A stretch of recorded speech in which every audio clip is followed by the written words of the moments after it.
For over 3 decades, Supreme Master Ching Hai has illuminated our world with her divine teachings. A fully enlightened master, she imparts the Kuan Yin method of meditation to those desiring to immediately discover the God nature within and to achieve in one lifetime eternal liberation from the cycle of transmigration. The Kuan Yin method has been practiced by all enlightened masters, such as the Worship World Honor One Sakyamuni Buddha, the Worship Son of God Jesus Christ, the venerated Master and Philosopher Confucius, the venerated Lord Krishna, the venerated Master and Philosopher Lao Tzu, the venerated Lord Mahavira, the beloved Prophet Muhammad, peace be upon him, the first Sikh Guru Sri Guru Nanak Dev Ji, and many more. Supreme Master Ching Hai emphasizes that if we always remember God, render selfless service to others, and follow the laws of the universe, we will reach our highest potential as humans and truly understand our purpose on earth. She is an extraordinary living example of compassion, regularly sending material and financial assistance, as well as love to refugees, the homeless, natural disaster victims, and others needing relief. Supreme Master Ching Hai is deeply grateful to the beloved God for all the financial help, comfort, and support to the afflicted and needy and or any good cause over the years. As a humble vessel for Here's compassion and love toward Here's precious children, Supreme Master Ching Hai respectfully thank all special individuals, organizations, leaders, and governments for all your genuine, loving, ongoing support. May heaven bless you forevermore. We, the Supreme Master Ching Hai International Association members, are also sincerely grateful for your expressive kindness, wishing you the best.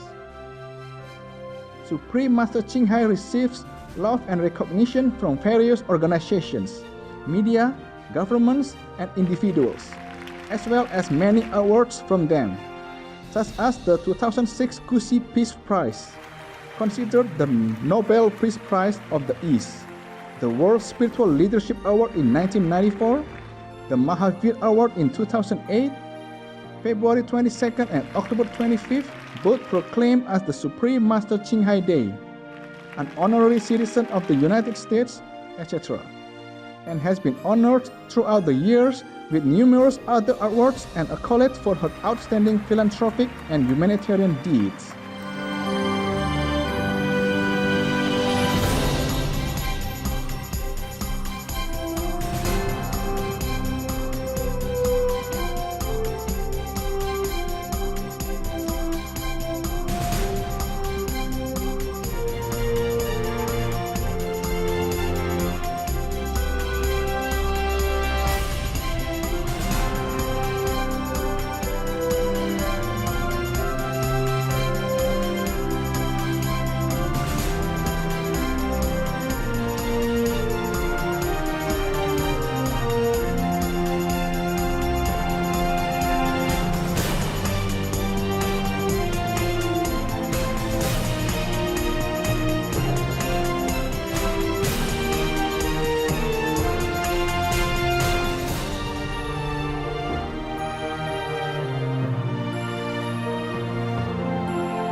etc.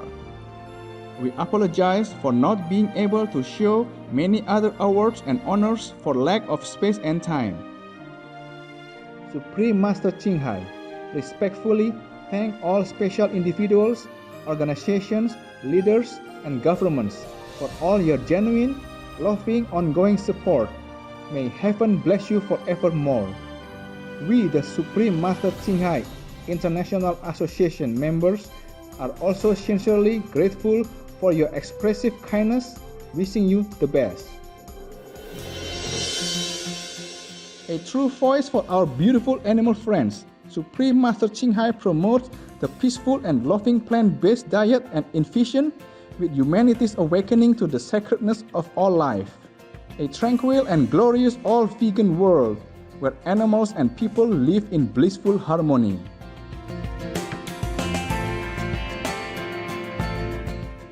Her initiatives to spread the vegan trend are diverse and have included alternative living flyer distribution, the international vegan restaurants, Loving Hut, vegan food product companies, vegan fur products, Supreme Master Television, as well as regularly speaking to influential government and media leaders and participating in televised conference on climate change, etc.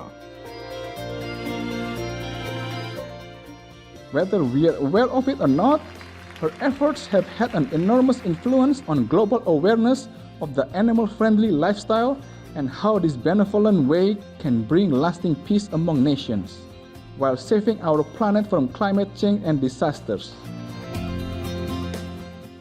Over the years, Supreme Master Ching Hai has traveled worldwide from the Americas to Africa, from Europe to Oceania, and held hundreds of discourses with the public and her disciples on a variety of spiritual topics. Today, we are blessed to present one of these insightful lectures entitled The Life of Lord Mahavira, Refuge to the Demon King, Part 1 of 6, on Between Master and Disciples, given in English on August 25, 2019 in New Land Ashram, Taiwan, also known as Formosa.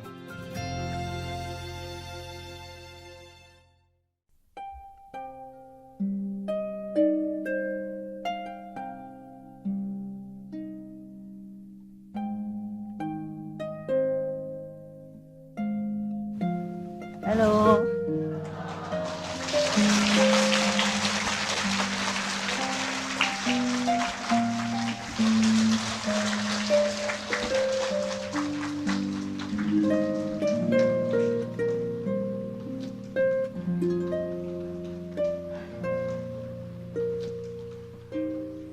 Hola.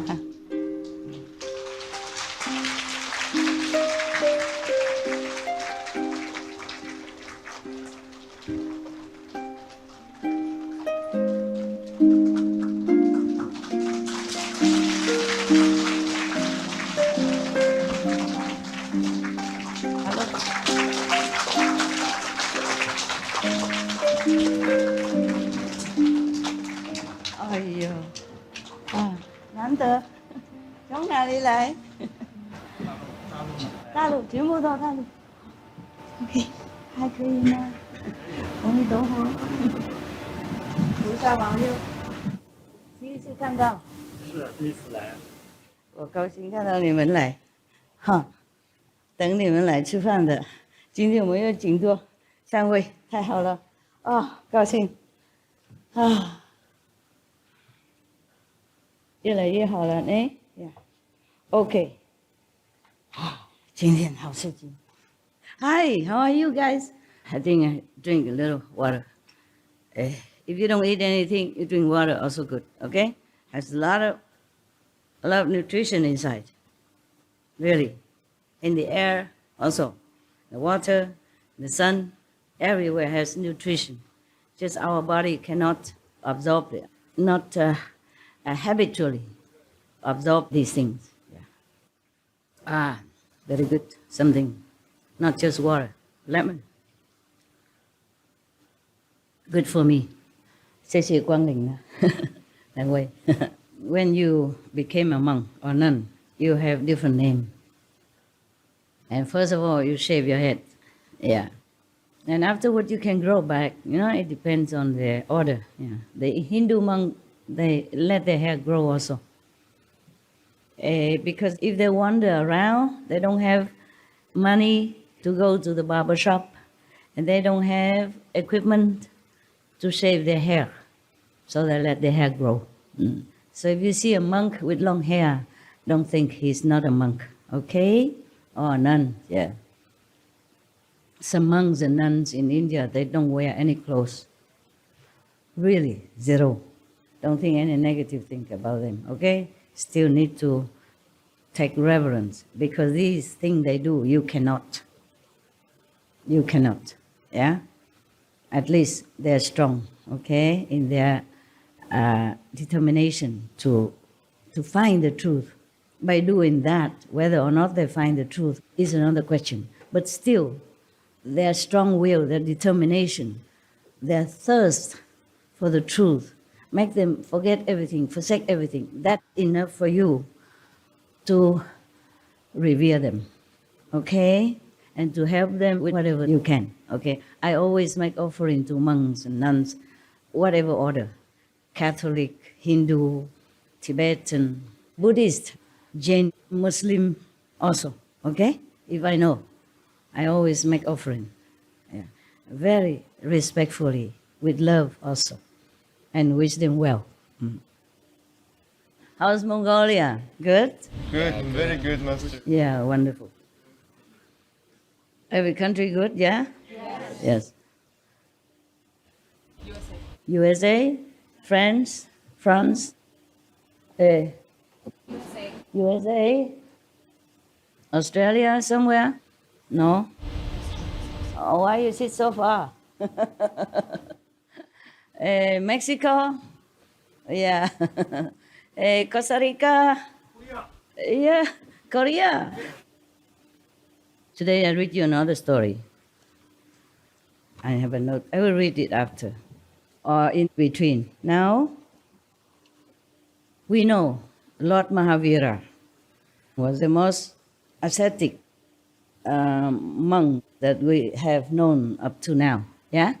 Maybe there are more, but the history did not write it down because maybe they don't have disciples to write it down, or maybe they don't ever recount their story to anyone else. Mostly the ascetic monks or nuns or practitioners, they just go into a jungle or somewhere very far away from any disturbance and interference of humans' energy and minds. They can disturb you, of course. They don't need magic power. If they're very strong-minded, they can send disturbance to you with or without their knowledge. Some people don't do things on purpose. It just happened that they're strong will and they have some trouble in their mind, and then you will also perceive it.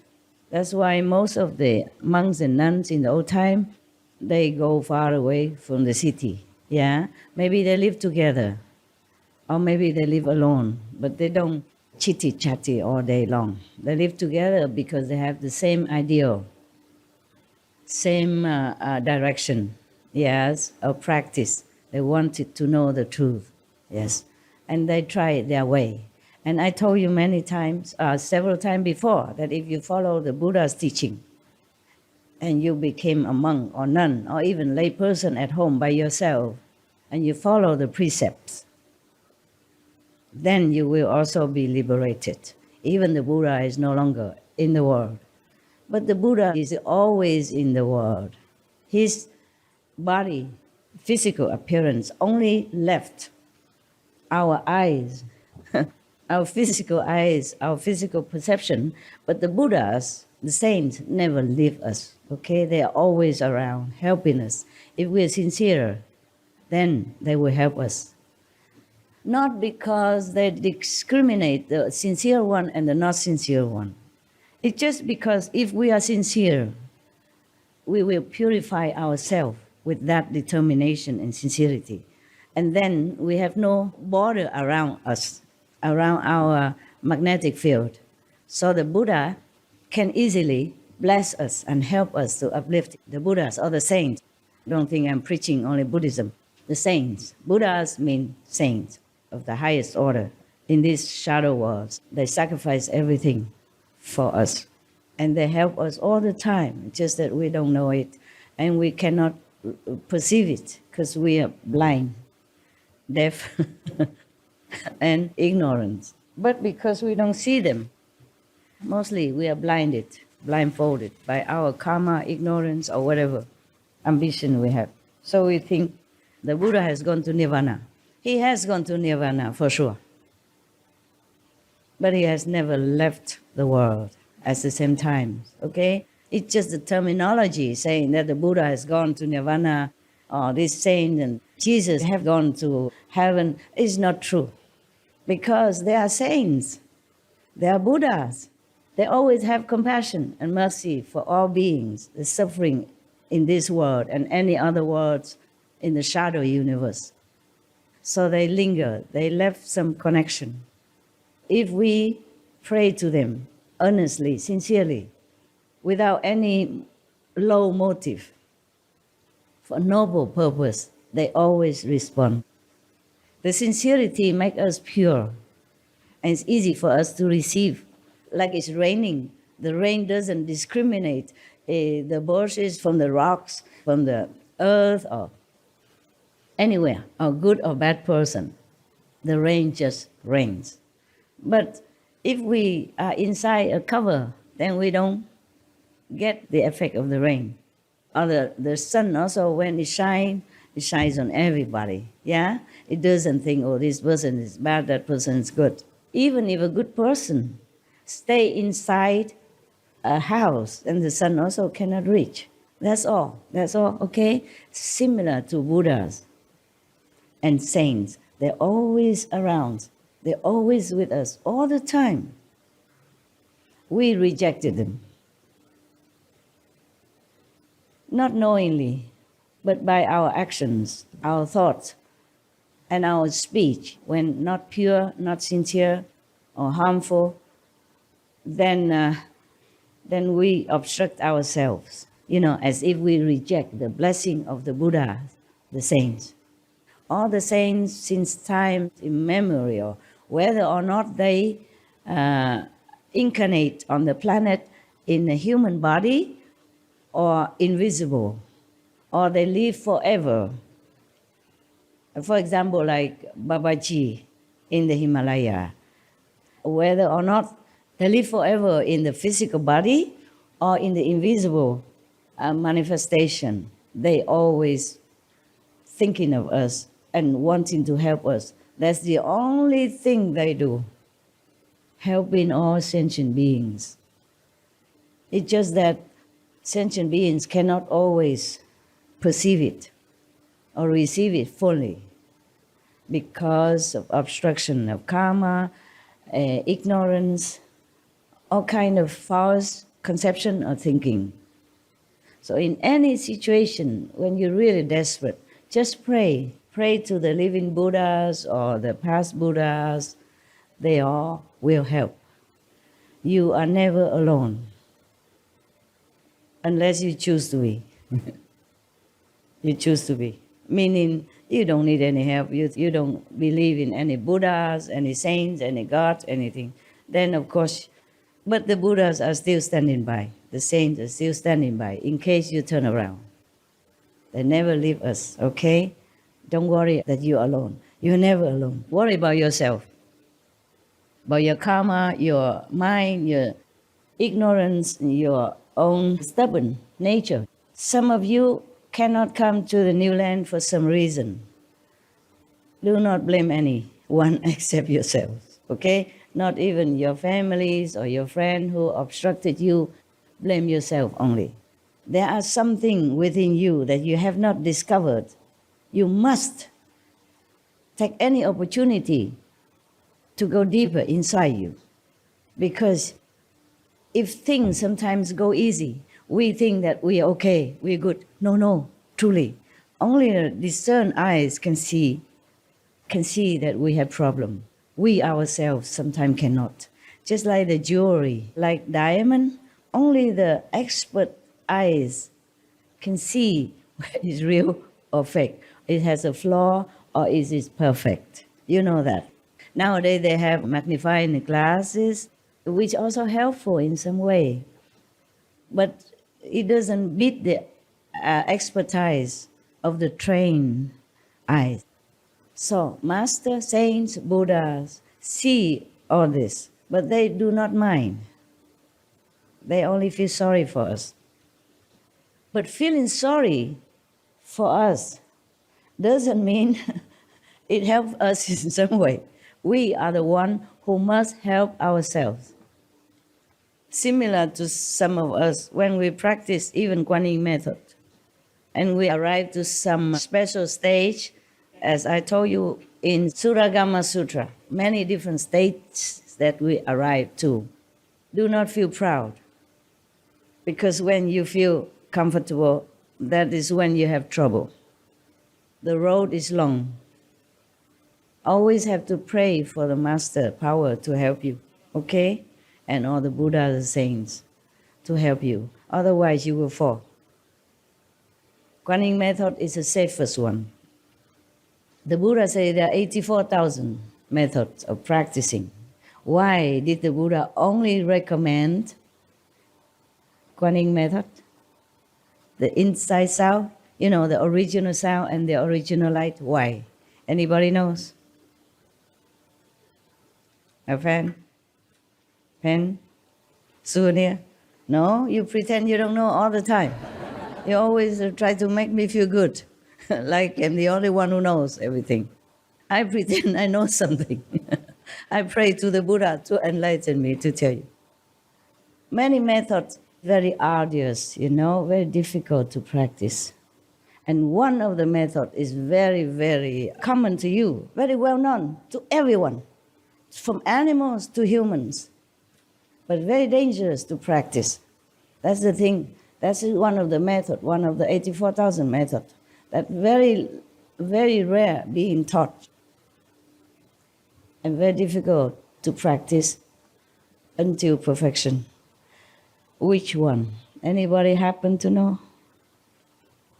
It's very familiar to you. Daily you know it. Man, woman, teenager, they know already. They don't. Yeah, tell me. No, that is not difficult. I say it's very difficult. Pleasant, but dangerous. Which one is that? I gave you so much hint. You don't know? Every day you know about it. Except the monks and the nuns, of course. And they also know. They just don't practice. Yeah, I thought you knew. No. Okay. Well, you practice how many years and you have no wisdom? You cannot guess? Being awake all day, 24 hours? You must be joking. I can't do that. I sleep, tell you. I sleep on the job even. When I do in some documents, you know, and I was so tired, I slept. I told you last time, and my snore woke me up. I didn't tell you? Yes. I'm not ashamed to tell you. My body is different from my soul. And my soul is different from my master power also. I slept sometimes during checking a document or signing stuff, yeah.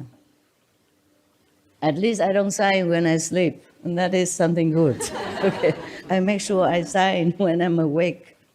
If I'm sleepy already, then I don't do anything.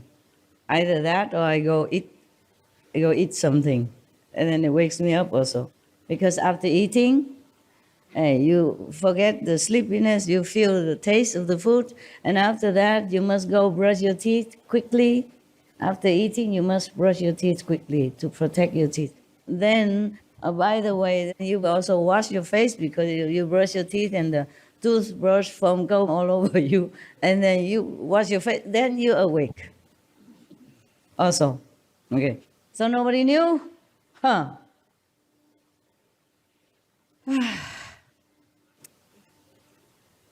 You make me come every Sunday and then you don't know anything. How nice. It's a little bit also shy for me, embarrassing for me to say it, but I have to tell you, okay? Maybe you can make use of it in your daily life, your family life. You know what it is then, now? Sex. Good. Who's that? Who told me? Did you hear that? Yes. Okay, right. The physical intercourse between man and woman, that's one of the methods of practice. But don't try. Only those who have family already then try to limit it. And even if you have to do it, mostly for the purpose of having children for some reason. But even then, sex is not for recreation. Sex is not for physical enjoyment. Sex is not even for love. It's for enlightenment. Truly, it is for enlightenment. God has given us this physical mean, but then many people abuse it. Most people abuse it for self-pleasure. It's not for pleasure. It is for enlightenment, truly like that. In India, there are some schools that teach tantric yoga. If it's a real tantric yoga, they include the studying of the physical contact with the opposite sex. But you must control it. You just perform the physical action, but you do not continue until the end. You have to stop before it ends. Then all your energy will rise up and you could see the light. You could even hear the inner self at that moment or a little afterward. It's not immediately, maybe not. Maybe not when you stop the highest peak of the action, yeah? So you do not waste your energy and your physical stamina as well as physical precious energy, and spiritual energy as well that comes with that. This method hardly can be taught and hardly can be learned.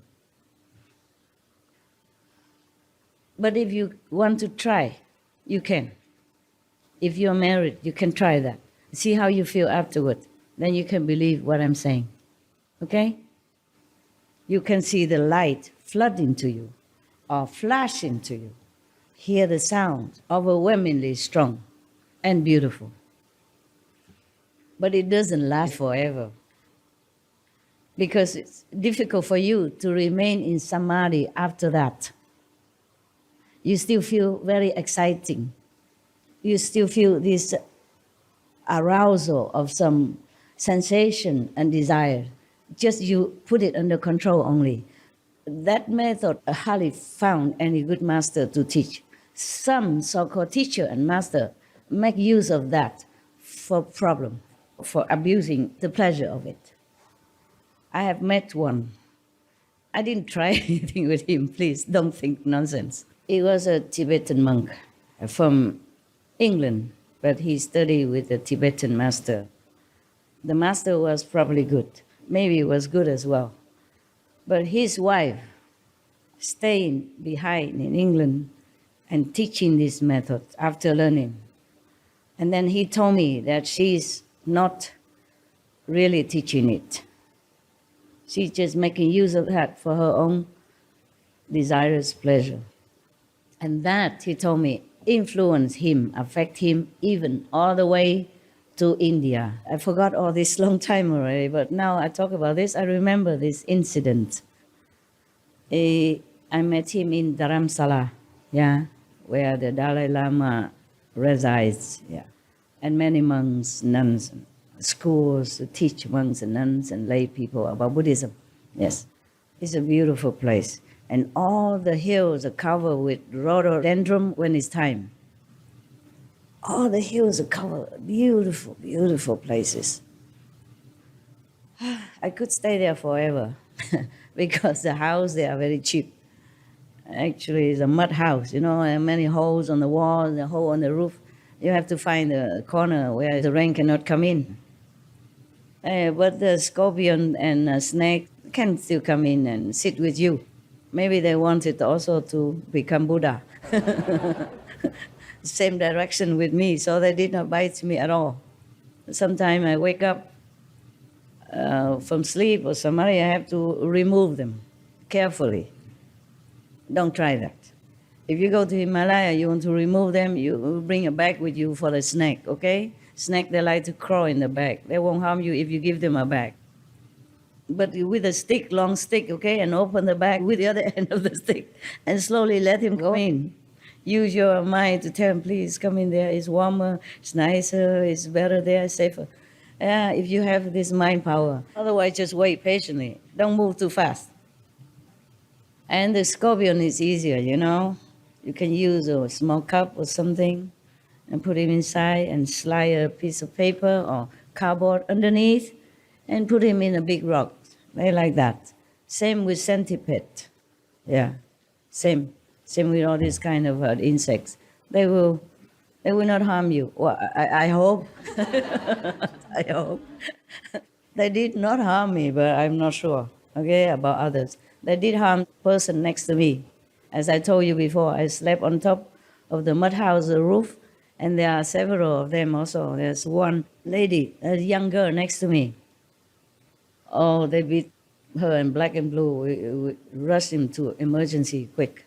I don't know, I left for Rishikesh after that, so I didn't know what happened to her. I think she'll be okay. I think in India they should have some preparation for this kind of incident because there's a lot of them everywhere. So they probably are prepared somewhere in the ashram or small hospital, you know. In Rishikesh, it's not that easy to find a hospital or something, so probably they have some homemade remedy or something like that, huh? We were talking about Dharamsala. Yeah, he told me that she affect him from London because of the things he's doing. It's not proper. And he's a monk, and she was not. Whatever. And then she teach that type. But she could not control herself. She has not reached a perfect control to teach and to control herself. That's why I told you it's a very dangerous method. Or maybe she has reached perfection to control herself, fine. But then because she took in disciples and too much karma that weakened her resistance or mastery of her own practice. That could happen also. But her husband, the monk, the Tibetan monk, was not teaching any disciple and still studying with another teacher, at that time. He took me to see his teacher also. And he shook his head and said, you should not look down upon this woman. At that time, I was wearing long hair. I wore Hindu monk's robe, but I wasn't officially initiated into Hindu monk later, much later. Or is it before or after? That was before I became Hindu monk under the Giri tradition, the old, very old tradition. But I did not really wear monk robe, it's just a robe, in the monk's color. Because I'm worried if I wear those normal dress, I will invite trouble for myself. I did sometimes before or after, I forgot. So I went to a library to look for sutras, to borrow, to read at home. And the Tibetan community under the Dalai Lama gracious direction, they also even opened a library in English. I did not ask for other languages, but I'm sure they have some also for Tibetan or Chinese. But in English we have. And you just sign your name and then you borrow a book. The next time you come, you return it and borrow another book. And I was searching around looking, and this monk came behind me. I was in the tantric section. At that time, I didn't know what tantric was. I just saw that the sutra, practice. So I read all the books already. So I was just in that section, but I did not even pick out any book yet. I was just looking, and the monk came behind me and asked me if I want to practice tantric yoga. And I asked him, what is it? So he kind of generally explained, it's a different. It's not in a very clear term of what it is, So he said if I want to practice tantric yoga, he can introduce to me, a teacher. Oh, I said, I'm not sure yet. I'm just looking around. I'm not sure what I wanted really.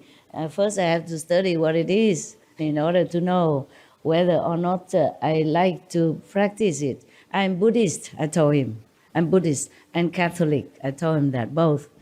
And then we talked, and then, I don't know, he followed me or not. I don't know. We met again somehow. And then one day, he asked me where I live. I say, over there in that forest, in a mud house, together with some other practitioners. Not together with them, I have my own. Each one rent a little room, together. It's actually quite cheap. The Tibetan community, they make them for practitioners who come to see the Dalai Lama, for example. Yeah, so it's not like they make money or anything. Maybe that's why they could not repair the walls with holes and the roof with leaking, yes. And I had to cook for myself and all that, yeah. So not that 84,000 methods, we can practice all of them. If you really don't want to follow any master, then just follow the Buddha, the precept, yeah. Study the sutra, stay alone, follow the precept. At least if you don't go out and interact with anybody, then the 5 precepts or 10 precepts good enough for you. And being vegan, okay? Live like a monk or a nun, without harming anyone, without doing anything that might make yourself vulnerable to the attack of the energy of bad people. Always remember the Buddha's name. Any name you choose. There are many Buddhas. You choose one that appeals to you. When I first begin to practice at home, I just read the sutra and recite one Buddha after another. Today, Kristigaba, tomorrow Amitabha, next day, Kuan Yin Bodhisattva. But most of my life before, as a lay person, I like Kuan Yin Bodhisattva because of her very great compassion, and always available, according to the sutra, So I always call on her, whenever I remember or whenever I'm in trouble. She did help. I have to thank her a lot, always thank her a lot. At that time, when I was young, I went to the temple and also went to the church, I went to temple, became a temple scout, like youth scout. We do something like scouts do, but that's all. It's not much. The monks there did not teach me much. We just being a scout, that's it. And every Sunday we gather together, go into the forest or go into something, do some adventure stuff and learning how to react in the jungle, in the wild, or something like that, and try not to step on insects and stuff like that. Why did I tell you this? I don't know. Why was that? Because the Kuan Yin method is most convenient. Most convenient, all right, convenient method. Yeah. Because you only listen to your own self-nature, okay? You need no action outside. You need not do anything. It's your own nature. So it was good that I just had this example, right in my pocket and pull it out to you. Otherwise, I wouldn't know how to tell you. It's from my own experience, in the Dharamsala. Oh, my God. Because his master tell him that I am something very good. Yeah. So maybe that's why I think he wanted something from me, which I did not know I have at that time. If he asked for my blessing, and if I knew I had it, I would have blessed him. I didn't know anything. I was just fumbling in my own darkness to find the light. I think he knows. His master told him something that I don't understand in Tibetan. So he thinks I'm something good. So he wants the more contact, the deeper contact, so that he can get the blessing or something like that. So after that, if I see him, I just avoid. I went somewhere else and talked to somebody. So then I don't see him anymore a lot afterward. Now, every method that maybe you encounter from your teacher or master somewhere, it could lead you to liberation in normal circumstances, provided your teacher is a master of that method. Then he can transmit it to you, the same quality, the same enlightening quality that he has. Yeah? But if this master is not yet stable, maybe he just reached the mastership, but he did not have the power to sustain it. Or if he has too many disciples, then he cannot be that stable. That's why in the old time, many teachers never take a lot of disciples. Many followers maybe, but not a lot of disciples. Like the Zen tradition, Master Bodhidharma, he sat for a long time, facing the wall, alone. But he took only 5 disciples. Remember? 5. And only one of them became his successor. Remember that? Or you know or not know? Yes. Oh, well, I don't know if I read you that story of Bodhidharma. No? Yes or no? Yes. Before, yeah? Okay. The full story or just simple? Never mind, next time, maybe. Even 5 of his disciples, only one of them really get to the bottom of what the truth is from Bodhidharma. And he really was a master. Bodhidharma was a master. 5 disciples only. A lot of people follows him, of course, because many miracles happen around him and because of him and from him. Yeah, but only 5 disciples he has. And only one of them truly get the essence of the Dharma. The other 4 just answer nonsense. Even you answer better than that. I'm so sorry. Sorry, Bodhidharma. He knew it. Anyway, there's the truth, right? If you read his story, you know that. One of them answered something, he said, oh, you only outside the skin. And the other one say only hair or whatever. And only one is really inside his bones, meaning he correctly understood the teaching that imparted to him. That's why the Bodhidharma, after that, he left, went back to India. They think they bury him in the coffin, but it's not. He left. He left with his body as well. There are some methods you can study and learn, and you can keep your body also.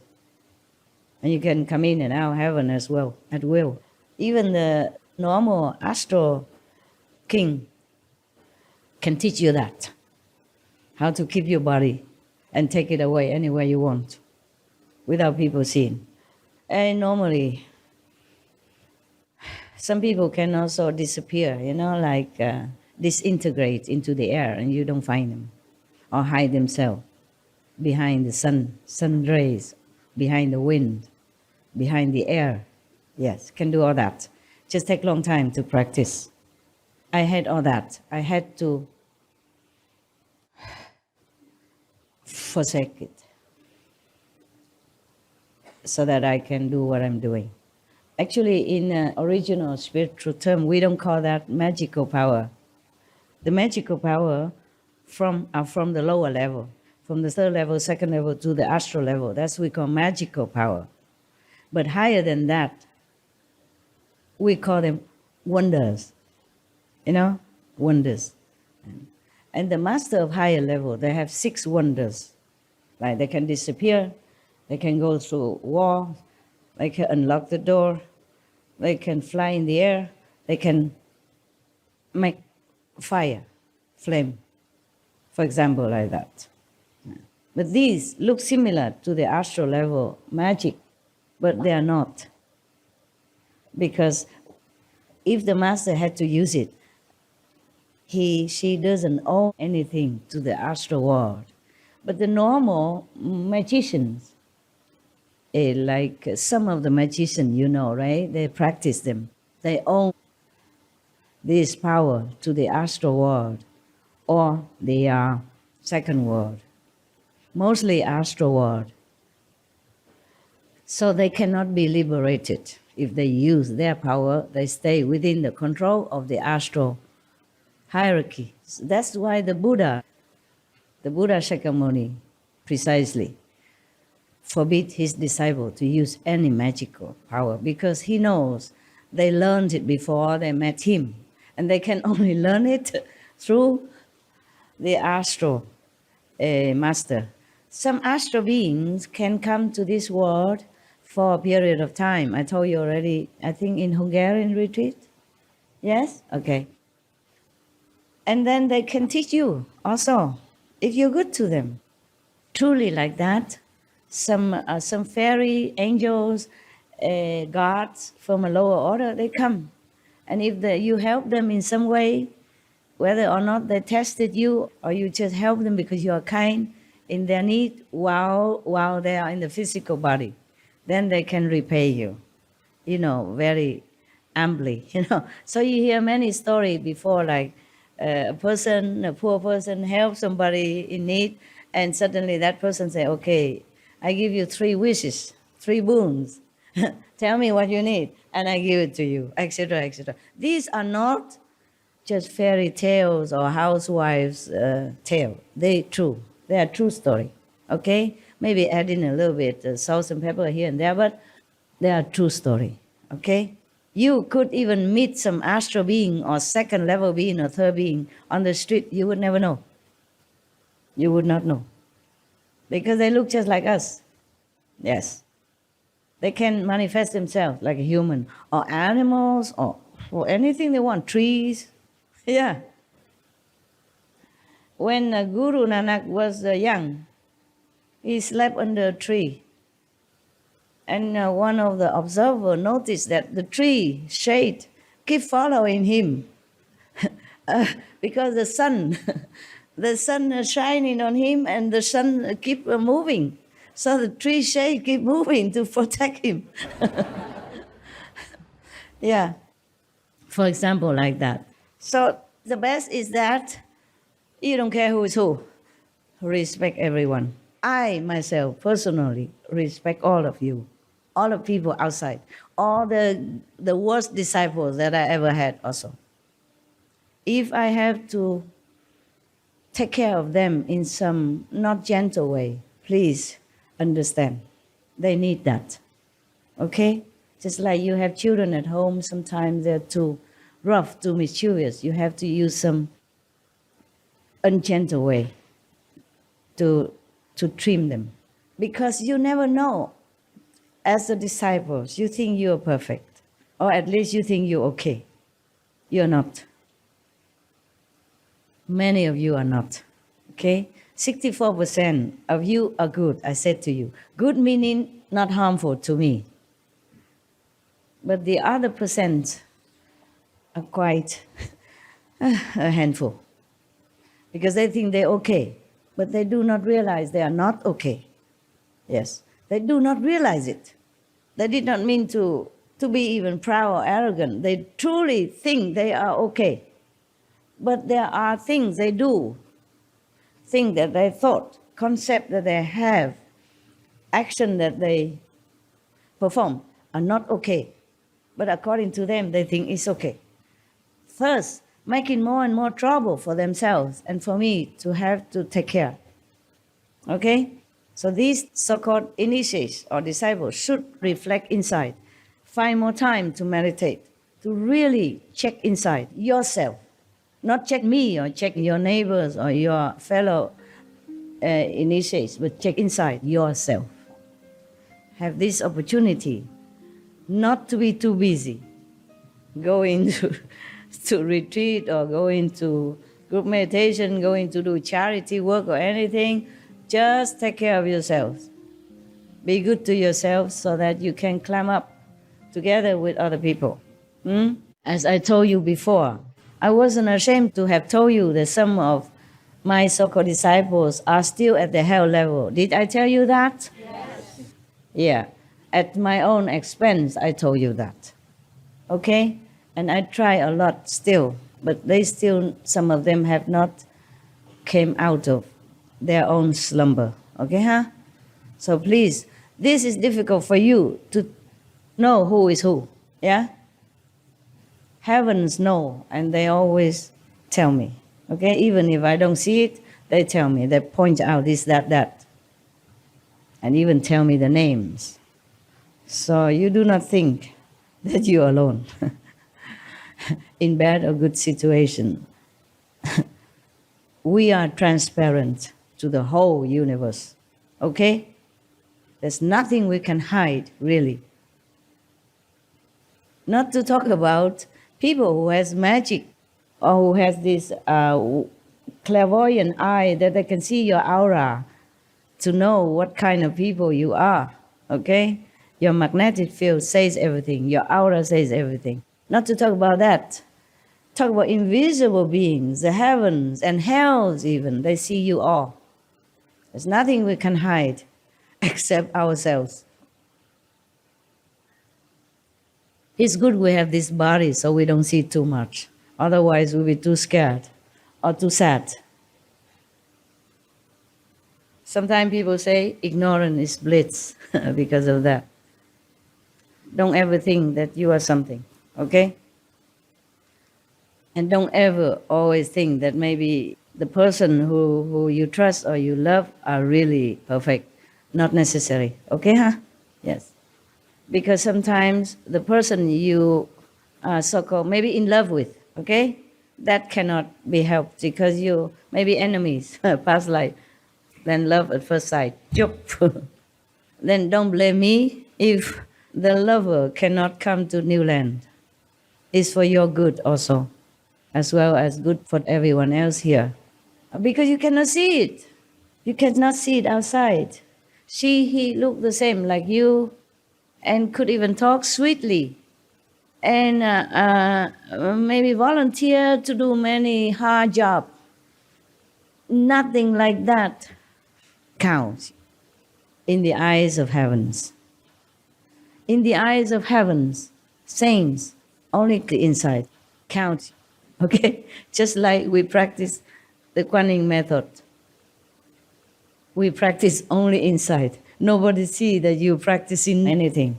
You don't even have big prayer beads. Yes. You don't have even any clothes to signify that you're something different. They have been monks, and none, I don't mean that, okay? They have been before they met me or after they meet me. That doesn't matter. That's their choice, okay? But doesn't mean that signify that they practice Kuan method even. They just stay in any temple or go out. People think they're just a monk and nuns, yeah? And you practice inside. You see the light inside. You hear the inside nature. Nobody see nothing. Nobody know who you are. Because inside, that counts. The Buddha say you turn yourself inward to hear your own nature. He didn't say use your ears to hear music outside, to hear anything. Even one of his disciples listening to the Buddha's voice in the beginning and get some enlightenment. Even Buddha did not say that is the best method. Because he knows if the Buddha is sick or the Buddha gone nirvana and human beings cannot hear his voice anymore, then how would they get enlightenment? So, of the 84,000 method, still, the inner sound, inner light are the best, the most reliable, because they're always there. It's you, it's your nature. It will never die, it never disappear, it never stop. Even your body die, it will still be there. With your astral body, with your second body, with your third body, with 4, 5, etc. body. So that's the only thing that lasts with you forever, wherever you go, whatever level you attain. Because it is you, it's your true self. That's why the Buddha emphasized that in many sutras, not just one. Okay? All the masters taught this method, not just one master. If you really have time, you study all the scripture, here and there, always mentioned either a different name, shabda, that's the inner sound. For example, that is in Hindu, Sanskrit, shabda means the sound. And they talk everything, it's all about the light and the sound and the true self. It's just that if you don't practice Kuan Yin method, you would not capish what they're talking about. Or capish very little, no matter what religion you follow. You don't understand the scriptures. And now, do you understand your scriptures? Yes or no? Yes. How many understand? Raise hand. I mean, different religion. How many of you understand your scripture when you read it? Only 4 or 5 people? Are you joking? The scripture, the teaching of the Buddha. I don't mean the Surangama Sutra, maybe difficult, but when the Buddha talk about the hearing inside, hearing the sound inside, seeing the light inside, did you understand? Do you understand? Yes or no? The Buddhist? Okay. The Catholic, do you understand the sound of the thunder? The word, in the beginning of the word, meaning the original word, the original sound. Lack of vocabulary, they say the word. Because if they say the sound, the people might think the sound outside, no? I ask again, do you understand? You're teaching now. Raise your hand so I can see it. Okay, good. I'm happy. Because if you don't, please walk out of here.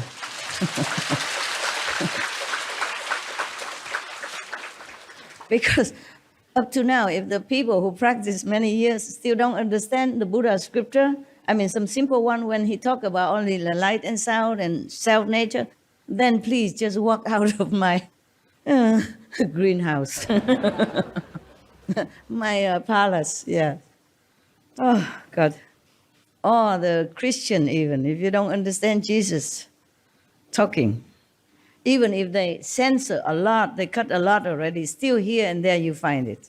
God talk, God's voice like sound of thunder, and God appear like flame, like a burst, flame in the bush, but the bush don't burn.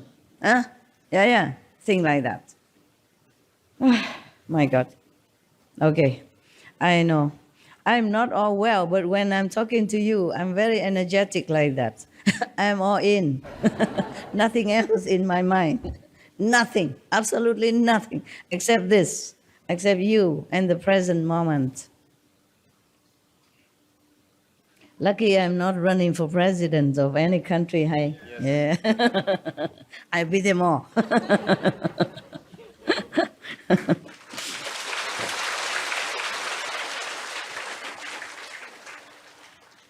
Even the people who are not able to stay or come to New Land, this probably temporary only, okay? It's the dark time of your life. Maybe you did something wrong, or maybe you thought something wrong, maybe something, or you have not tried hard enough to practice. You just practice outside and not inside. So check yourself out, okay? Not check anybody else. Not even how your president is doing, okay? See, he doing their best, as they know it, okay? In their own circumstance. They have their own problem, they have their pressure, they have other party pressure, they have people pressure. They do what they can. Don't criticize anybody, criticize yourself. That's what I advise. Now, I promise to read you the story. I'll try, okay? The story begins now.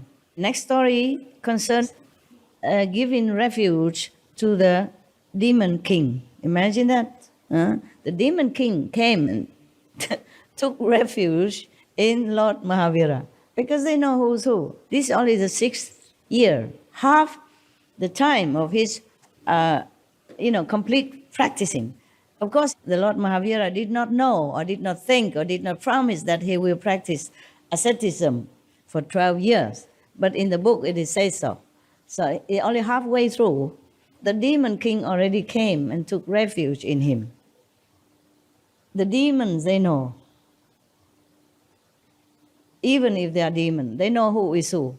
That is the problem. We are transparent. We cannot cheat anybody for long.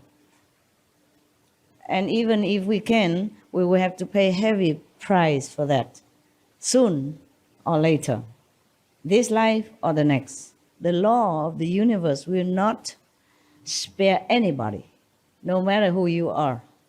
It's only the inside that counts, because they know the inside. Even at that time, the Lord Mahavira did not even realize his own self-greatness yet. He's only halfway through. He knows maybe he has some little power of compassion, cool the fire, or resist the demons' tricks and the snake bites and stuff like that, but he did not know that he is the Buddha yet. Still, the demons already knew and took refuge in him. I told you already, in India, I was just walking around looking for a book to read.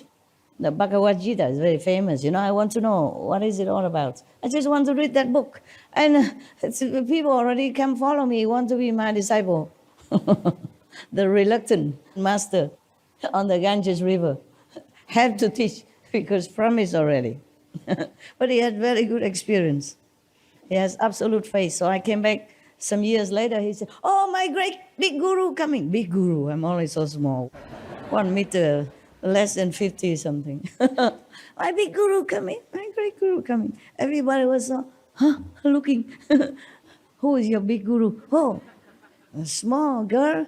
At that time I was only maybe 30 and wearing the robe that they have never seen in their life. The Chinese monk's robe. I was already a monk. I went back to India. I had nothing to do at that time. I had only a couple of disciples.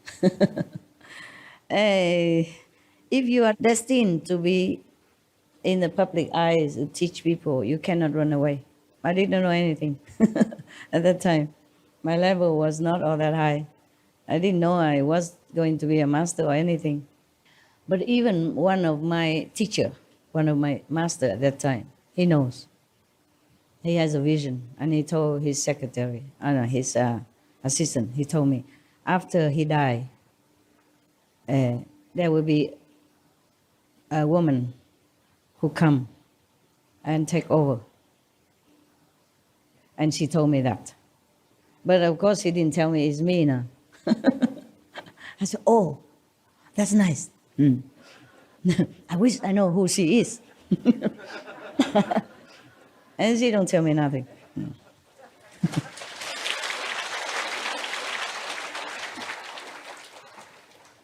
And then, I don't know, somehow word gets out. So many of the Sikh, many of the disciples, residents in that ashram at that time, they come praising me or bow to me. It scared me to death. The old man with beautiful white dignified turban and long beard, white like this, white hair and white long beard, come and prostrate to me. My God, I was so scared. I run away. I dropped my newspaper. I'd run away. Yeah. Maybe word got out. Yeah. This secretary of that master, she could not keep secret. That I knew. Yeah. But she kept secret to me. She just say that, but she don't say nothing more. But she always check on me, At night, she always came in my room. I see when I'm still writing or doing something. Say, "What are you doing?" I was a little bit kind of awe of her, She's a master closest, And it's been a long time, and she's big and German, Wow. Long blonde hair and big and very muscular. And I'm a very small black hair and new. Just write some letters for the master. Have no position in the ashram and always came late for lunch and dinner, and I'm always hungry and always want to have some chocolate and never can. All money offered to master.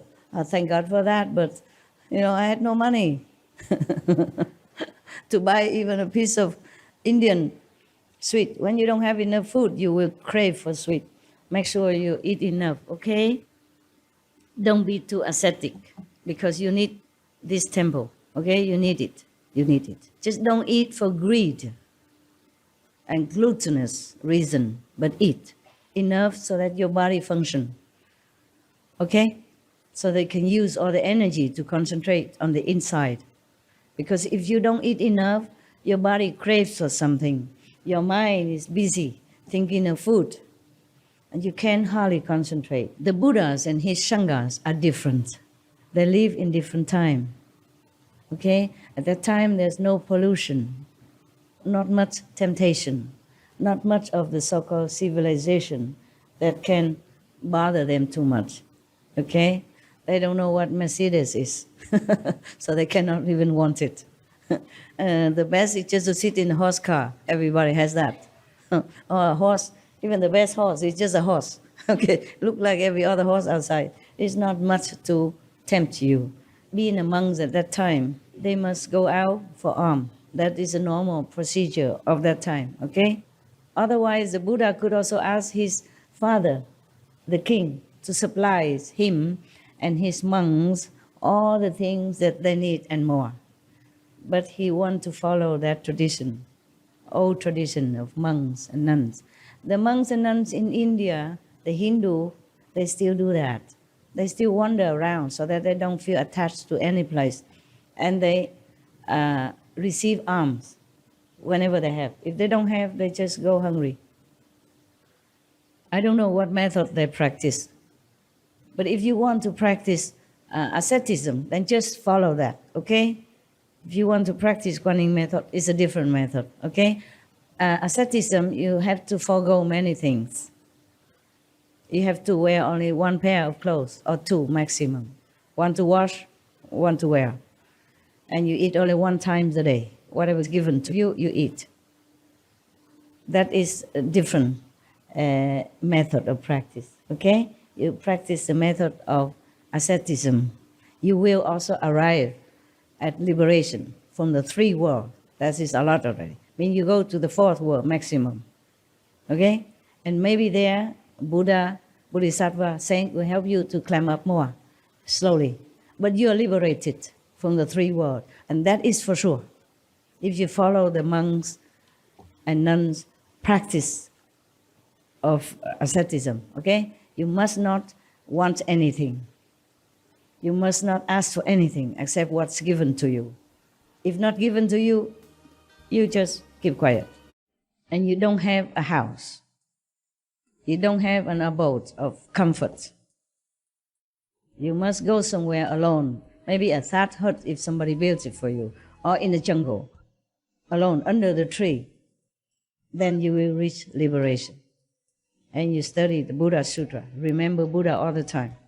Whatever method you choose from Buddha as a method, you have to follow that. You cannot do anything more, truly. But if you practice Guanyin method, you lessen your want, lessen your possession, lessen your food, for example. But you don't have to practice asceticism if you cannot, okay? If you, for example, eat one meal a day and your mind is still clear and don't always think of food, then okay. But if your mind is still craving for food, then please do not. Because you cannot concentrate. And because of that, the gastric in your stomach will ruin your intestine or whatever inside. And you make yourself sick. Capisco? Yes, no? Don't tell me. I didn't warn you. Just not too much for pleasure, but for living. Yeah? And for calming your mind. Okay? Similarly, this physical contact between man and woman practice that we have talked about before is also to calm the mind of some lay people who cannot forsake the life of family. Then they learn to practice that, to control themselves, to satisfy their desire, but not to waste their energy and indulge in physical pleasure and forgetting the goal. That's just to satisfy the mind, but not to harm yourself by depleting your physical and spiritual energy. But as I told you before, its method is very dangerous to practice and hardly give you much success. You must really have very strong will to follow that practice. Very difficult, okay? Just do Kuan Yin. So relax, okay? Simple. And you still can keep everything else that you need. You need, not you want, okay? Anything you need, not what you think you need. That's the difference. Do not cheat yourself, because you are the only one that can harm yourself or help yourself. You can cheat anyone else, don't cheat yourself. That's all I said, okay? Because you know, your soul knows, your mind knows. Even though your brain says, oh, I don't know, I know nothing. It's very difficult to want to be liberated from this world, very difficult to want. And then difficult to continue wanting, difficult to practice, to have it. So I'm glad you're still here and continue. Always check yourself, okay? Don't let your ego bother you, cheat you, take away your merit, take away your spiritual points and levels even. One of the Zen master in Japan, or anywhere, I forgot. I read all these things before I met you. It's years already, decades already. He says that the difference between heaven and hell is just like a hair or a blade. You know, the sharp blade that the men use to shave their beauty here, yeah? Make themselves beautiful. That's the difference. So whenever we have some wrong concept, anywhere, anytime, that is when we fall down from a higher level to lower levels. Always be vigilant, okay? Cut out immediately whatever you think is not correct. Thank you. Okay. I go now to India. I invite you back to India. A few thousand years ago, meet Lord Mahavira when he truly, sincerely, earnestly, with all his might, seek the truth. So now, his title is Refuge to the Demon King. My God, I just read the title only and I talk so long. Brace yourself for the whole story. I'm sorry, I can't help it. I don't know, many of you must have wanted to listen to what I have said. Or not? Yes or no? Yeah. Especially that method that you practice every day but know nothing about. So I cannot help but to tell you, okay, huh? Limit that or try to train yourself, okay? You can do that. You try. You fail a few times, many times, but maybe at the end you will succeed. Protect yourself. Even if you have to do that, protect yourself. Every time you need to have that, maybe you just think you want to have children, that's all. That's all. And if you don't have any more chance to have children, then practice that. Okay? Try. At least you try. Okay? At least you try.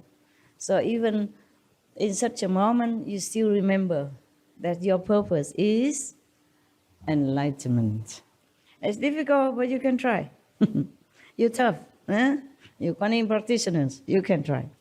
Now, the story begins, okay? I don't know how long it takes, but it begins. Yeah, your master. Talk a lot. And then I thought I could not even come out. I'm so tired. Just a little bit tired recently, But nothing I cannot handle, don't worry. I'm tough. In the Vindhya range, there lived a hermit named Puran. As a result of his rigorous penance, he was reincarnated as the king of demons. Wow, big deal. You don't eat a lot, you don't eat nothing, or you eat every couple of days. You burn fires all around you and sit under the summer sun all day. Yeah. Don't wear any clothes to expose yourself to freezing temperature in the winter.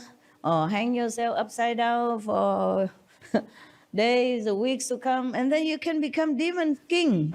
Wow, bravo, congratulations. Do you want to try that? No, right. Very good. At least you have a little wisdom. I am very proud of you. I wonder how you arrived to this state that you don't even want to become king of demons. It's powerful. You don't know that? Ooh, you can kill anyone as will. You can make storm, thunder, wind, rain, harassing weather anytime you want, just by thinking. Huh? You can control people's mind. You can go to heaven also, visit some higher heaven. Yeah, you can manifest yourself as a human here and harassing someone that you don't like or like. Yeah, or not even like or not like, just for fun. Wouldn't that be something awesome? No? Well, I am surprised. Good, good. Now, this demon king has a name even. Yeah, his name is Chamarendra. He had a bloated ego. Wow, isn't that familiar? Due to his natural powers and miraculous capacities. I told you, yes, power, magic.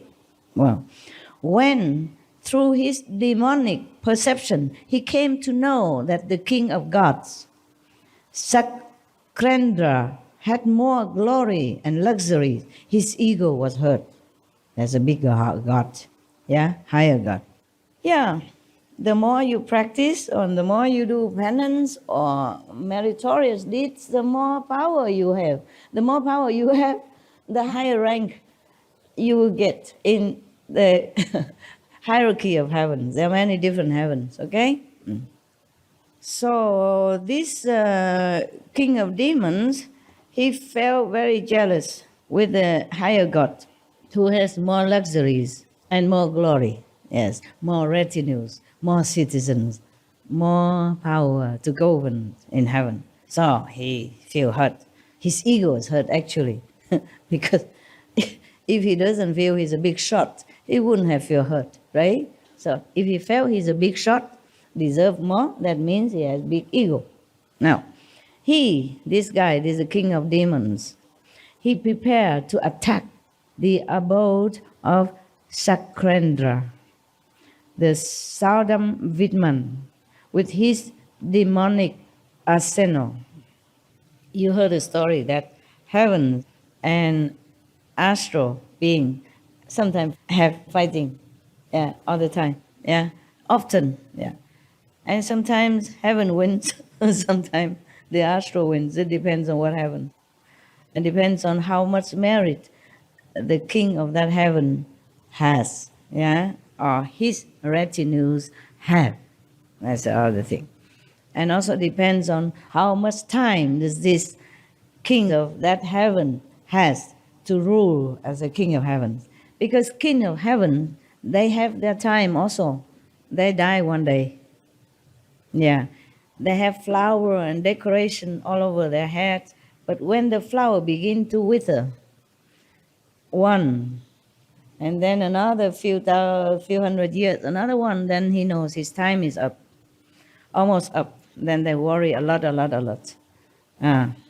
have gray hair. So if that king of heaven, that the demon king of the astral level want to attack, already time's up, you understand? Or has less merit now, because he spent it all in heavenly leisure, then it's possible that the astral troop will win. Win doesn't mean they can come up there and be the king of heaven to replace that king. No. Meaning they will have more power. They take some magic or some power from that higher heaven and use it for themselves, and they become more powerful. And they wait. Then that king, the higher king of heaven, have to surrender to them and give them many things, including power. But the king of heaven's position doesn't mean that anybody win that king of heaven then can replace him. No, no, no. It cannot be like that. It has to be earned by merit. By merit, yes. In the former lives, yes. You remember some story I told you about some king? He lived for many thousand years, and then he feel that he has one gray hair and feel very afraid. So he forsake his kingdom, go into the forest, and practice some penance method to gain the kingdom of heaven, to become king of one of the heaven. Remember that? Yes. Okay. So therefore, this king of heaven is not easily replaced by any other more powerful agents. Not like in our world. Sometimes, one person or one group attacking one king and then seize the throne of that king. It's not like that. It's not like that. So in case he failed, he prepared all the arsenal, all the poisonous weapons and power he prepared. But then he worried that in case he faced defeat, he wanted support from someone more powerful than him. He gets some allies, allies, right? Yeah, some friends, neighboring astral king, something like that. You must know the astral level alone has 120 sub-levels, okay? Before it reaches the second level, it has 120 different levels. Each level like that has one king of demons, okay? Therefore, he is not alone in the astral level. So he is going around to have alliance with other king, maybe higher, yeah, whomever he can befriend. So on searching, he found that Shraman Mahavira was the most suitable person. Imagine he doesn't make friends or supporting allies with other kings, but he look around because they know, even astral level beings or kings or demons, they know who is who. If they want to search for, they will know it. Thus, you heard many stories that the king of such and such heavens came down and make the Buddha suffer. When the Buddha in former life, as a human being, searched for the truth, they came down. They know who is who, because they were shake. At the moment, the Buddha to be, okay, don't just talk about Sakyamuni Buddha, any Buddha, the Buddha to be, who truly want to become Buddha, to liberate himself and other beings, the moment he wanted only, all the heaven already begin shaking. Because all these heavens are not true, not real. It's inside the illusion, inside the dream world, okay? Inside the computer game, the big universal computer game. So it's not real. Huh? So they were all shaken. And therefore they know what happened. They look down and see, oh, that person wants to be Buddha. Oh, not that easy. I'm going to stop him. I'm going to hinder him. At least I'm going to test him to see if he's real or he just wants to take my place, yeah, as a king of God. So many would like to trouble a practitioner, a sincere practitioner who wants to know the truth of liberation, how to liberate himself and others. Okay, now, this demon king, even though he's just a lowly king of the astral level, but, he's only a king of demons only, yeah? He's not really a king of the whole astral level. Astral level have demons, have good people also, okay? Have also good teacher, yeah, enlightened teacher who reside in the astral level to teach other sentient beings. I'm sorry I talk a little bit long, is it okay? Yes. Yeah. I told you only the title. I talked about half an hour already. Now the story. You have to be prepared. Yeah, because I have to explain to you. Otherwise, just reading, you don't understand nothing. I mean, you do understand the story, but many other things you must know. In the astral level, they're not only demons, yeah? Not only hell, but there are different levels of heavens. And there are also teachers there, masters of high enlightenment. degree. Like the master of Swami Yogananda, you remember? Yes. He came back from the astral level to embrace Master Yogananda, to prove to him, to tell to him that he still loves him and he still exists. Yeah, it's not like he died and then master-disciple relationship cut. Yeah? Yeah, because Yogananda, Paramhansa Yogananda, that's his title, we have to say the whole thing. Mean he's a great swan, mean liberated saint. So his master gave him that title because he knows that he's already great and liberated. Yeah. So he gave him this title, Paramhansa Yogananda. Hansa means swan. Param means not ordinary swan, mean supreme. Yeah. Param. In India, some master, like some master of the light and sound method, they call them Param Saint, means supreme saint. Okay? Supreme. And so Paramhansa, Hansa is a symbol of the purity and freedom. Because the swan normally, the real swan, they live only in the very high altitude lake. They drink only from the pure water. And the legends say that they even eat only pearl. There's some substance of purity like that. Yeah, they're not normal. Some swan are like that, from celestial above, they come down to become a swan for a while. Just like one story I told you about one of the wives of one of the king. She reincarnated as a flamingo, the white flamingo, for a while. Yeah, she reincarnated as a human and even married and have children.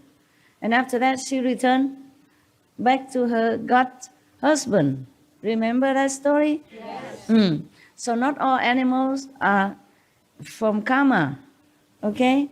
And not all animals are physical animals. Most of them are from celestial abode. They came down for some purpose, either personally or to help humankind. Even if they don't want to help humankind, their own celestial energy also brought down some blessing to our world. So that's why we must truly respect our animals and any beings that we see. Children, you understand everything? You understand? You don't need translation? Yes. Okay, good. How come today we have children? I'm surprised. All of you 12 years and above? Yeah? Wow. So young saints. Thank you. I told you I respect all of you. You know why? Because all of you are Buddhas. Inside, you're God. It's just you have to play your role. I don't know why. I'm too lazy to check out why you play this stupid role or this terrible person or good person. I don't care anyway. I know you are God inside. You have God, nature inside. You have Buddha inside. So whatever role you play, I still respect you. And whether you harm me or you help me or you hate me, you love me, I respect all of you. This is just the role you have to play for the moment, the price you have to pay, the role you have to play, the poison that has been dosed into you to make you forget. But I don't forget, okay? I don't forget who you are, who you really are. I don't mean just you sitting here. Any of the beings on this planet, even trees, rocks, any being at all, we are all playing our part in the evolution history. We will arrive one day. Sooner, later, slow, fast, we will go home. Yeah.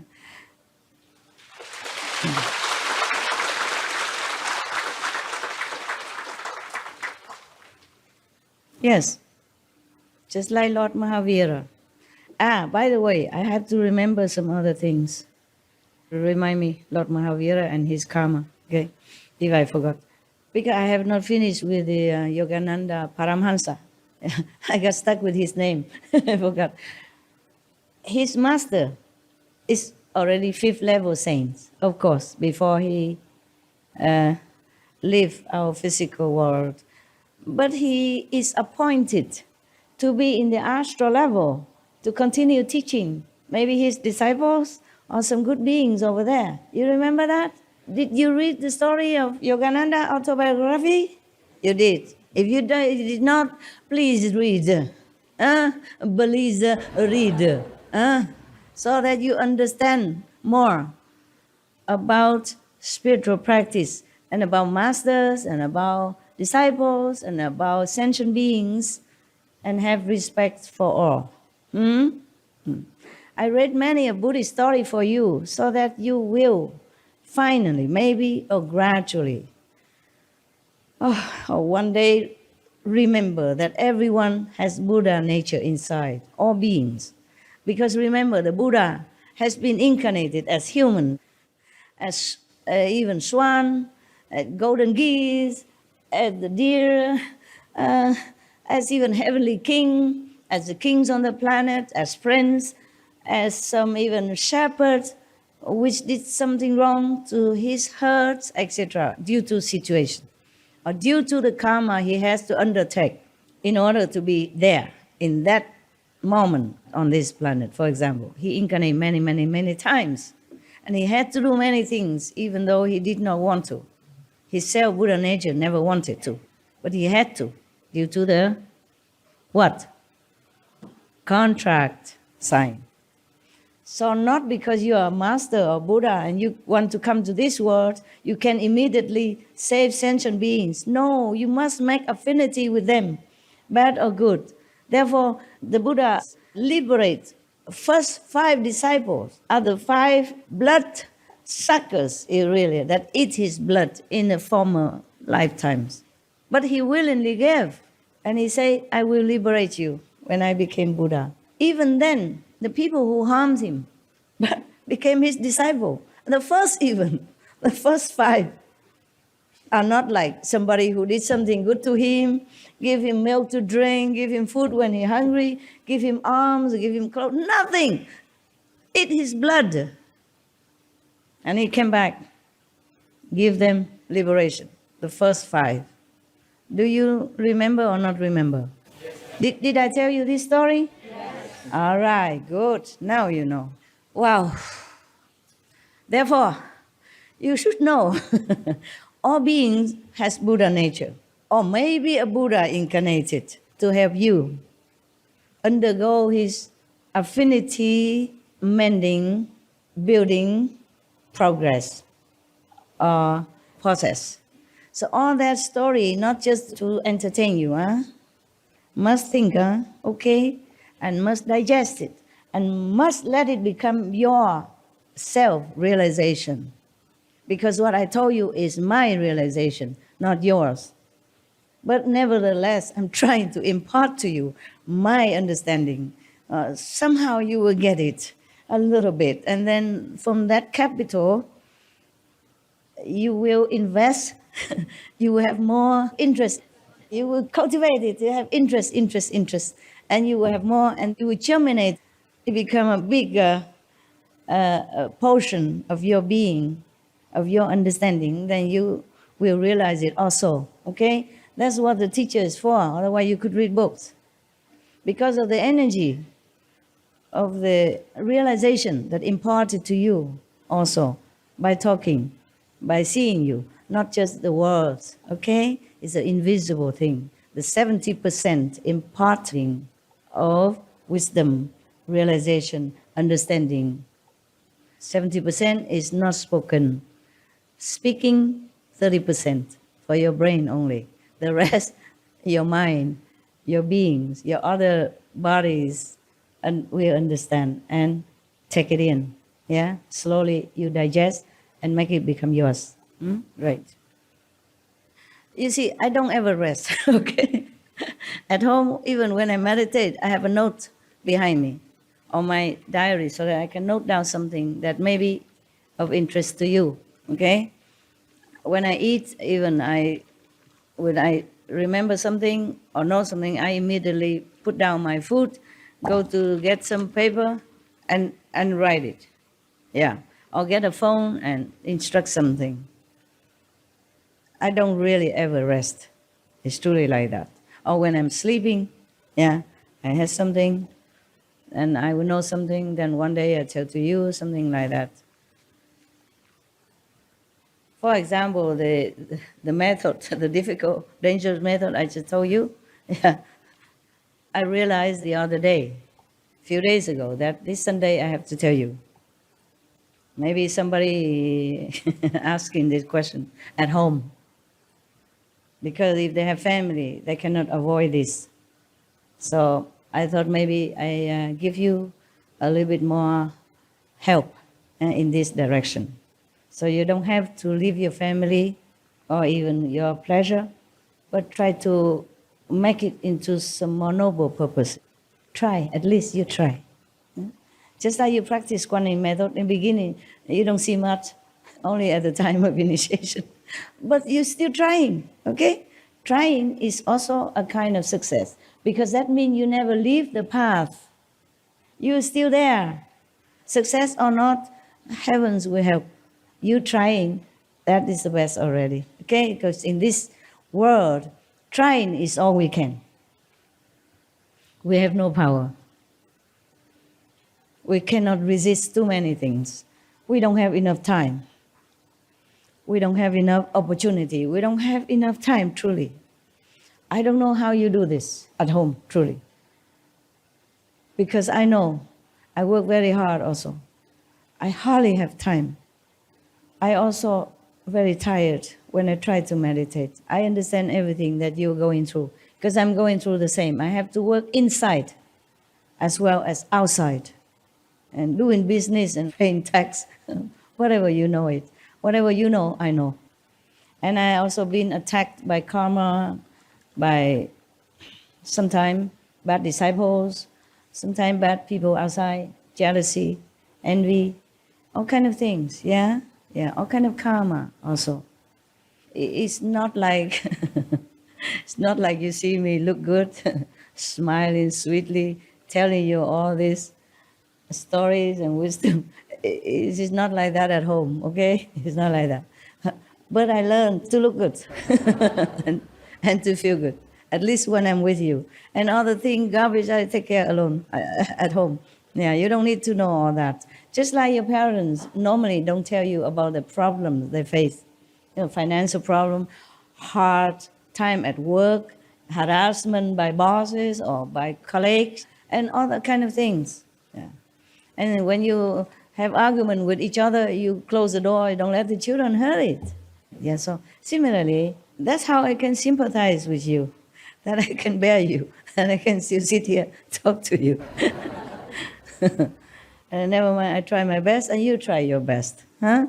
I'm not blaming anybody. Okay, Lord Mahavira. Now, I remember. You probably ask me a question inside your heart. We have too many people, we can't always ask questions, but I know what you ask.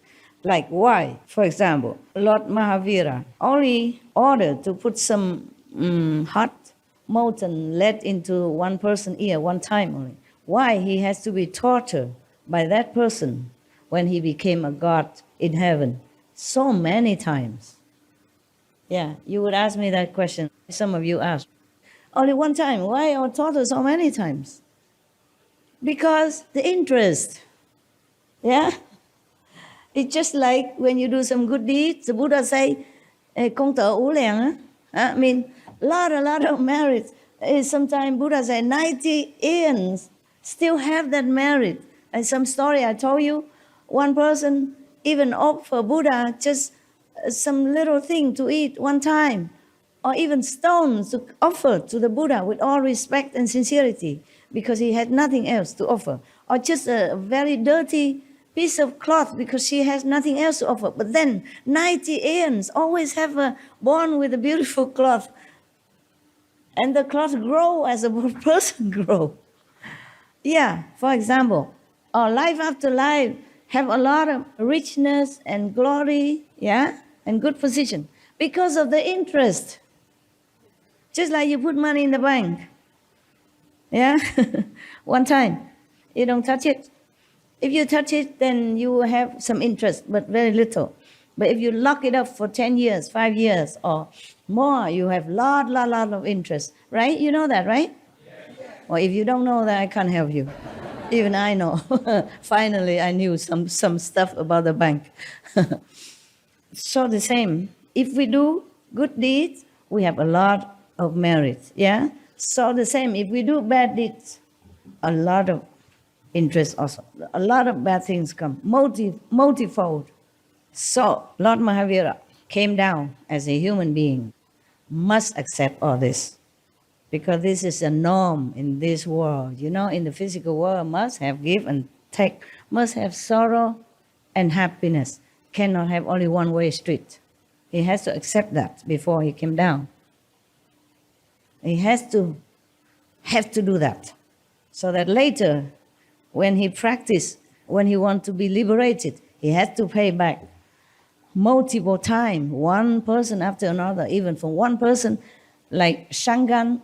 He tortured him by his own power many times, again and again, non-stop. And the Buddha also, and any saint. Therefore, have respect for all beings, because they have to undergo something. You never know. Maybe they are Buddha. They came down to suffer so that they can have affinity with human beings or with other beings. You see, the Buddha don't only make good affinity, because most people in this world, I mean, not most, but a lot of people, a lot of beings in this world are not so kind. So not like everybody come out when the Buddha go out, they would give him food or anything like that. They maybe reject, or they maybe slander him, they may be scolding him, they may be chasing him away. Even then, it's still an affinity. Just like the first 5 disciples who eat his blood, suck his blood, but became his monks and get liberation directly from the Buddha, the first one even.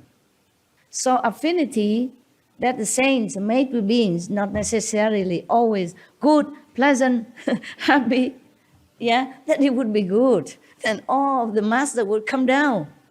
And all beings can be Buddha or master and liberate any other beings. That would be too good. No, the Maya will not allow that to happen. He wants his debt to be paid, even though it's all illusion, but for him, he make it real. That's why we must respect all beings, okay? You never know who is what.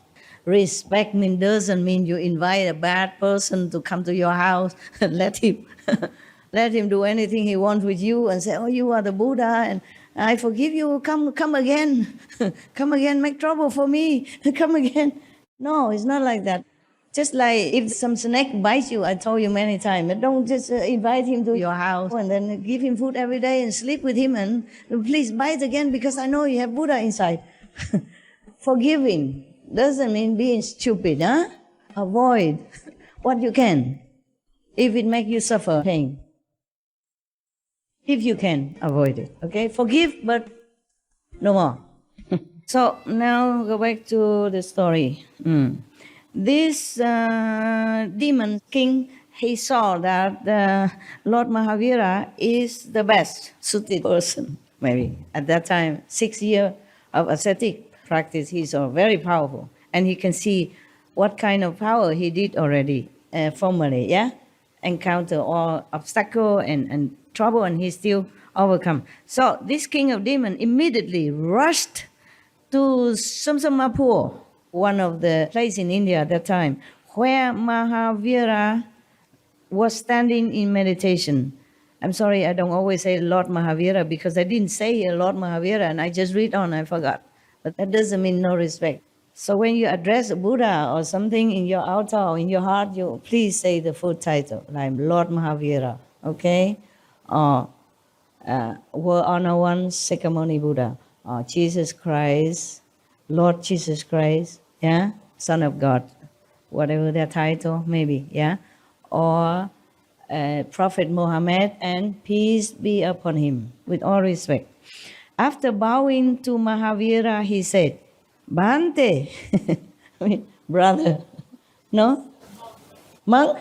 Bhante is monk? Bhante, I, king of demons, wow. Chamarendra. Am going to fight with Saudamendra Chakra. Please protect me. Chakra is the god who often come down and test the practitioner. So he's not like he's some good thing, okay? Maybe they fight within the astral level, you know? Maybe Chakra is a little higher than him. Not necessarily a higher heaven, yeah? Higher heaven, but within the astral. And then saying thirst. He just say that and he didn't wait for any reply. He rushed to the assembly of gods and challenged the king of gods. You know, the higher god than him who has more luxury and glory. Yeah. So, for a moment, Sakrendra was taken aback. This demon god just attacked him without warning. Suddenly, he just go to visit the Lord Mahavira, saying, "You protect me, huh?" And then go to war immediately. Mahavira was meditating. He probably wasn't aware that the demon king came to him or asked any favor. He still meditate. And this guy just come, "You protect me, okay?" And then run to attack the other god. So Chakra did not prepare, you know.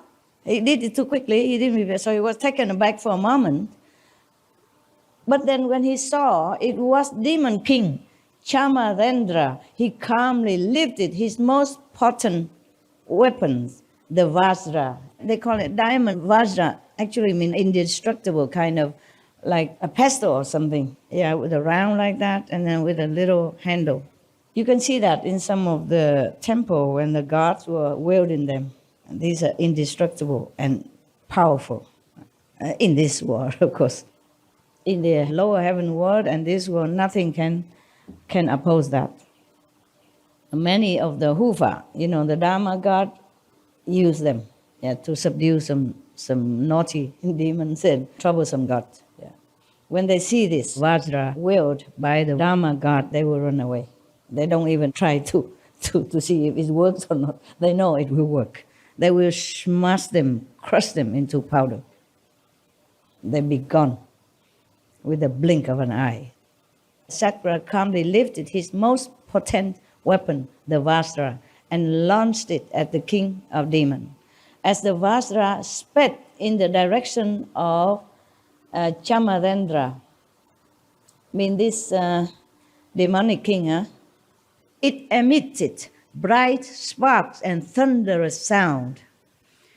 Afraid of this fierce weapon, Chamarendra fled in the direction of the tree under which Mahavira stood in meditation. He fled, he went there, he didn't go back to his heaven, nothing. Because that's Vajra. It's like not just powerful, but the symbol of heaven's justice and pure power. Anyone who is not pure intention or who want to make trouble of any kind without justified cause will be smashed, crushed. I told you before, even before I read this, they run away because they know they'll be gone.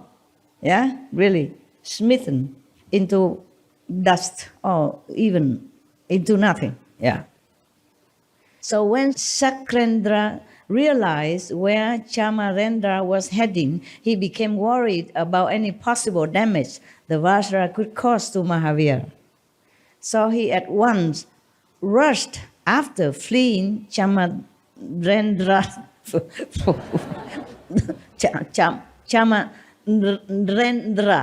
to defuse the Vajra.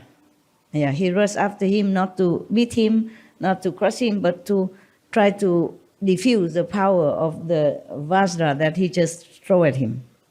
Because if not, then maybe Mahavira will be also crushed to powder. But it was a strange scene in the sky. First, the demon king crying with fear. Then the sparkling Vajra follow him, and then the king of gods follow the Vajra. So three things, the demon king, the Vajra, and then the king of gods. Yeah.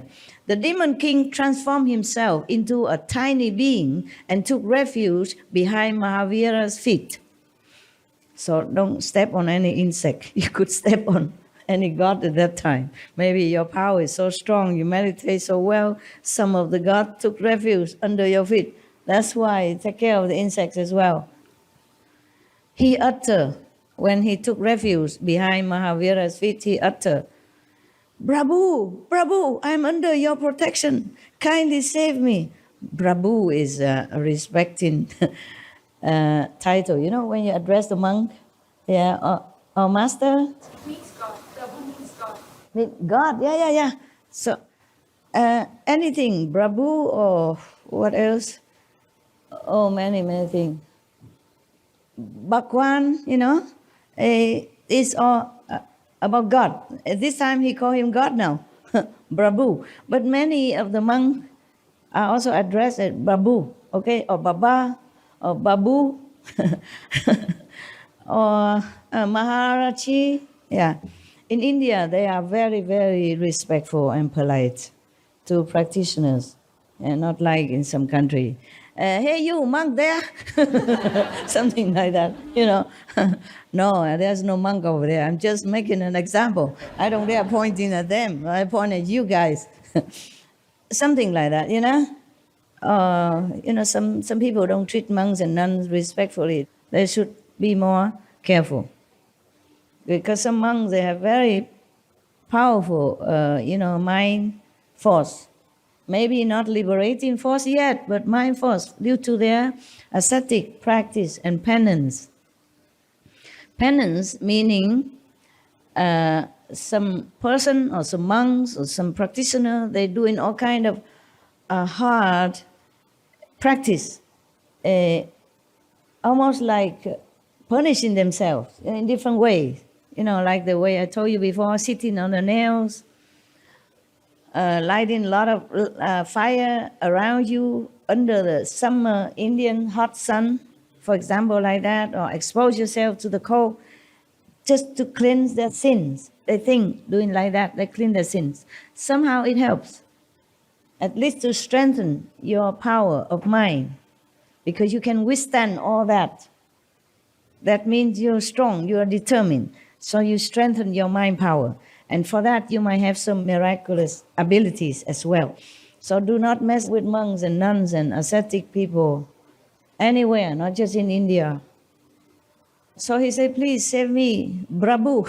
I'm under your protection, save me. So as the Vajra, the pestle, the big pestle run, about to hit him and explode, then Indra caught it, disable it.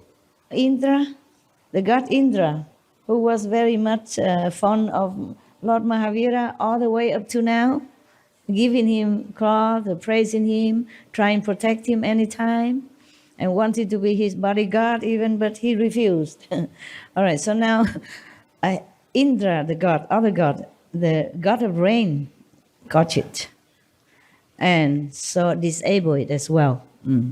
So that it didn't work at that time. Okay, it didn't work. So Chamadrendra was trembling with fear, and Shakrendra was boiling with anger. Lord Mahavira lifted his open palm, and blessed them both, Chamadrendra and Shakrendra. Indra said to Chamadrendra, Demon King, what you have done is unpardonable. That's what he said. Maybe he said something more. Chamadrendra, Demon King, what you have done is bad. Bad boy, unpardonable. But by taking refuge with Lord Mahavira, Swami, you have tied my hand. Even Indra did not think that the Demon King was good. Yeah, bad. But because Lord Mahavira was in front of him, not purposely protecting him, but Indra was fond of Mahavira. So he took refuge in Mahavira. So he feels helpless now. He cannot let anything happen to that little insect under his feet, even though he became small like an insect. So he said that his hands are tight because he took refuge in Lord Mahavira. As he has forgiven you, I am leaving you unharmed. Yeah. You may go. So, because Chakra God was very angry, but because Mahavira lifted his hand and blessed them with his cool, compassionate power, so maybe he calmed down then. So Indra said to Chamarendra, I don't think there was Indra would have said that. I think it is Chakra, yeah, the angry god, the god with the vajra. Yeah, I think they said it wrong because Indra just trying to stop the vajra, but he wasn't the one who angry or want to punish the demon king. It was the Chakra, his enemy. So it must be him who said that what you have done is unpardonable. But because you took refuge under the Lord Mahavira and he forgave you, so I also leave you alone, unharmed. You may go. Go. Chalo. The demon king, free of fear, and the king of gods, free of anger, bow before Lord Mahavira and left for their respective abodes. Oh, he is free of fear, and the king of gods, both of them also bowed to Lord Mahavira, and all of them, 3 of them, went back to their respective abodes. Yeah. So you see, Lord Mahavira, even though he wasn't a fully empowered master yet, yeah, he was halfway only. And it wasn't him who lifted his hand to protect or promised to protect the demon king. Even then, because he is him, so the gods had to withdraw their anger and vengeance. You see that? A righteous person, a virtuous practitioner can protect other beings with or without intention. You can see that, right? So all we have to do, even if we don't know our power yet, or we don't know what level we are yet, just be sincere. Sincere. Keep your pure intention to want liberation, want the ultimate truth. Then all the gods will help you and respect you. Even harmful things come to you, it will be resolved. As you practice, there are many harms come to you, whether you know or not know. I have to tell you the truth. Because things happen, like if the kings of demons come, you might not even see him. Yeah? Lord Mahavira may not see him because he was in meditation. Maybe he was in a higher realm, you don't see a little demon running around there. Or his mind is not bound to this planet, so he may not even know. But then, because of him, the demon king are spared.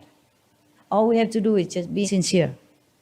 Practice as much as we can. Sincerity, purity, humility. Okay? Then you'll be protected. Even you know the harm, not know the harm. Even you see the power that coming, wanting to disturb you or not, you still are being protected to some degree. Okay? By master power. And even if you don't have any master, the gods will protect you. Okay, huh? Right. And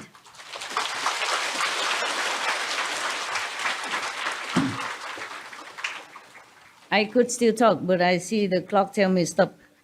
I passed your lunchtime already. Okay. I see you maybe next time, huh? Maybe next time. But I wanted to be on retreat. Yes.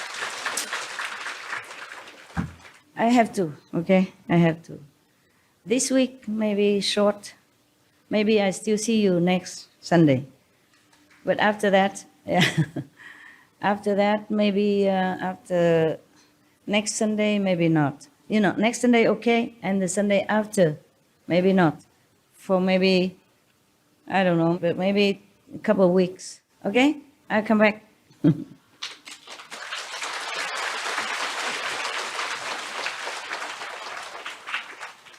That's the thing. I don't just talk. I have to do my inside work. That takes more time than outside work even. When I'm inside, I don't eat, I don't drink. I don't care how long it takes. So I don't eat, I don't drink at that time. If I'm inside in the inside office, I don't care about eating or drinking. Yeah, I just drink this few sip, but I don't drink anything since I don't know how long, yesterday, because I'm too busy inside. Huh? So it's not the talk only, okay? Yeah, talk is good for you, for your brain, for your mind, maybe for your determination, for your brain to understand what's right, what's wrong, why this, what that, but my inside work is more important, more helpful to all beings. Yes. So I have to do it, not that I don't like to see you. I love to. I love to see you. I love to see people that see with me in the same direction. The same mind, it's comfortable to be with. It's unconditional, okay? It's easy. It's relaxing. I love to see you very much. Of course I do. Okay, huh? Yeah.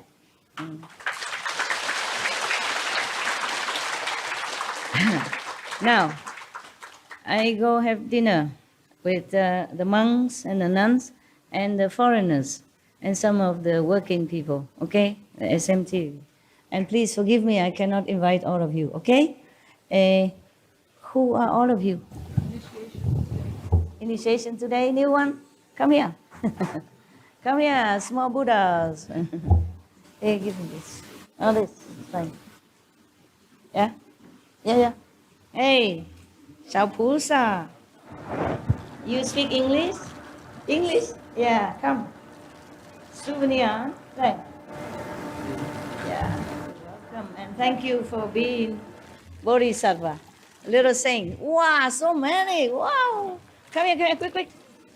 How about I hula hula make magic and then everybody take some, huh? Yeah. So you guys take it here, this side. Everybody take some. The children.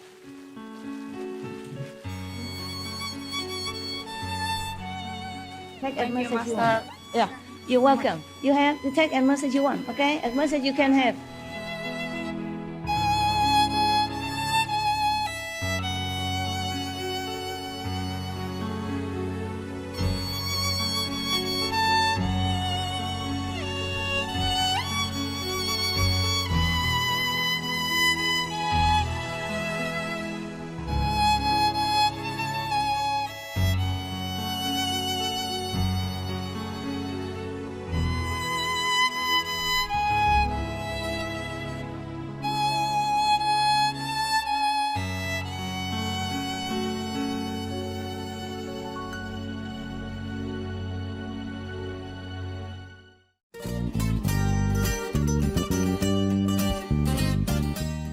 Cherished viewers, we appreciate your company for today's episode entitled The Life of Lord Mahavira, Refuge to the Demon King, Part 6 of 6, on Between Master and Disciples.